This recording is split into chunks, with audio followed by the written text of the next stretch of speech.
കൊല്ലം കരുനാഗപ്പള്ളിയിൽ വീടുകൾ കുത്തിത്തുറന്ന് മോഷണം നടത്തുന്ന അന്തർ സംസ്ഥാന മോഷ്ടാവ് പിടിയിൽ. തമിഴ്നാട് മധുരൈ മുനിയാണ്ടിപുരം സ്വദേശി വടിവേലുവാണ് കരുനാഗപ്പള്ളി പോലീസിന്റെ പിടിയിലായത്. തമിഴ്നാട് മധുരയിലെത്തിയ പോലീസ് തിരുട്ട് ഗ്രാമത്തിൽ നിന്നാണ് പ്രതിയെ സാഹസികമായി പൊക്കിയത്.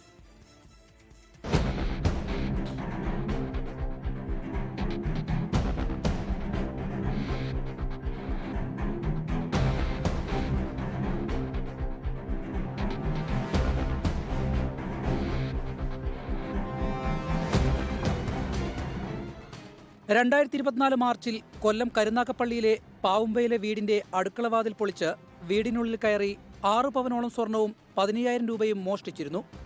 സംഭവത്തിൽ അന്വേഷണം ആരംഭിച്ച കരുനാഗപ്പള്ളി പോലീസിന് സ്ഥലത്തുനിന്നും ലഭിച്ച വിരലടയാളമാണ് കേസിലെ തുമ്പായത്. വിരലടയാളം ശാസ്ത്രീയമായി പരിശോധിച്ചതിൽ തമിഴ്നാട് സ്വദേശി വടിവേലുവിന്റേതാണെന്ന് തിരിച്ചറിഞ്ഞു.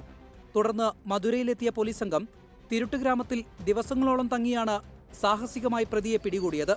വടിവേലുവിന് തമിഴ്നാട്ടിൽ മാത്രം 25ഓളം മോഷണ കേസുകളുണ്ട്.